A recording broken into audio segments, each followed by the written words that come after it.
Émilie, j'appelle ma collègue Émilie Dufresne de la REC qui s'occupe du projet Terristory et qui va nous dresser un peu le portrait à travers cet outil de visualisation géographique, cartographique de la précarité énergétique en Occitanie.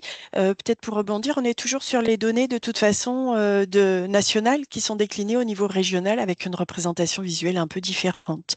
Émilie, et tu parles là. Ah oui, je te donne Oui. hop, les slides. Ça y est, je te passe la main. 10 minutes, Émilie.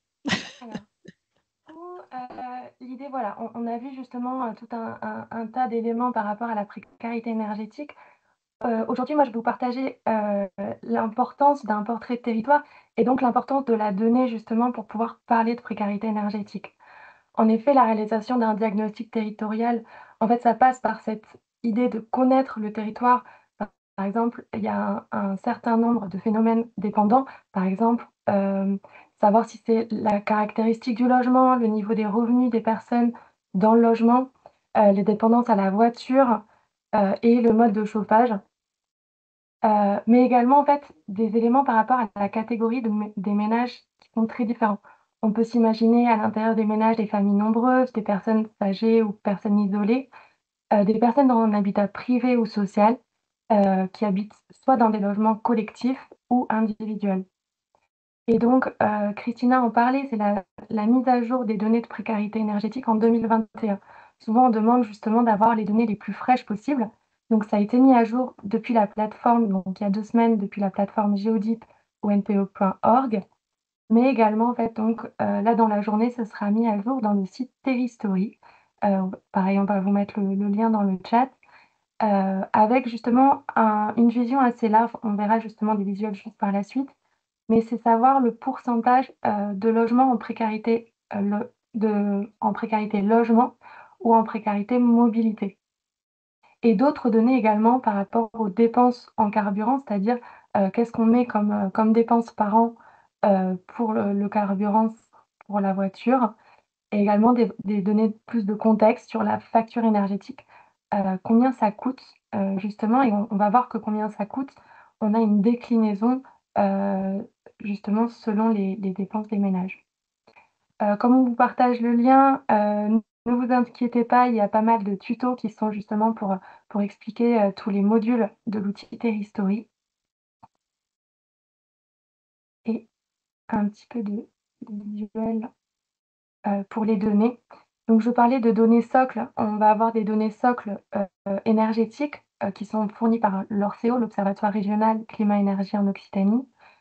Savoir également donc, qu'est-ce qui est consommé sur le territoire, les émissions de gaz à effet de serre liées à ces consommations, la facture énergétique par exemple, qu'est-ce qui représente pour le chauffage, pour refroidir ou également pour les déplacements. Des informations plus ponctuelles, par exemple le parc statique, donc de véhicules, ou également le parc de logements. Quelle est la classification des logements sur le territoire? Et on va retrouver donc ces données de précarité énergétique dont on parlait. Je vais un petit peu vite sur les installations. Hem et là, c'est vraiment, vous partager, la complexité de calcul. En tout cas, derrière, c'est pour mieux comprendre cette logique, les données, de parc brut, les données de consommation de référentiel, pour pouvoir atteindre, des données à la commune. Et en fait, de pouvoir avoir les données à la commune, on va voir que, ça permet, de pouvoir les re-agréger. Par exemple, donc là, tout à l'heure, Loïc partageait une carte au département. Là, je vous partage une carte à l'EPCI. On est sur on peut justement jouer en changeant les échelles. On peut avoir par exemple EPCI maille commune pour pouvoir, à l'intérieur d'un EPCI, d'une communauté de communes, exactement voir, chaque commune de manière indépendante et avoir ce pourcentage pour comparer aussi aux territoires limitrophes, par exemple. La même démarche de calcul pour la précarité énergétique mobilité. On voit que c'est des enquêtes INSEE, qui sont au national, mais donc avec une déclinaison communale, des fichiers logement, des hypothèses de coûts de carburant pour obtenir ces résultats cartographiques. Là, tout à l'heure, Loïc partageait aussi les 2 cartes, côte à côte.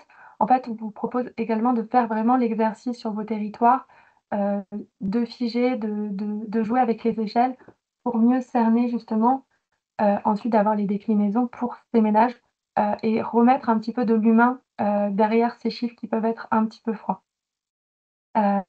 Les dépenses moyennes de carburant, donc en moyenne 1 400 € par an pour le carburant et avoir justement, aussi de comparer avec les territoires plus ou moins, avec, montagneux où justement, on parle justement de véhicules, enfin de trajets qui sont, principalement, en voiture avec une dépendance à la voiture. On sait que, 3/4 des déplacements en tout cas sont réalisés en voiture pour les trajets domicile-travail donc c'est vraiment, heu, cerner et pour mieux comprendre, pour pouvoir apporter des actions ciblées.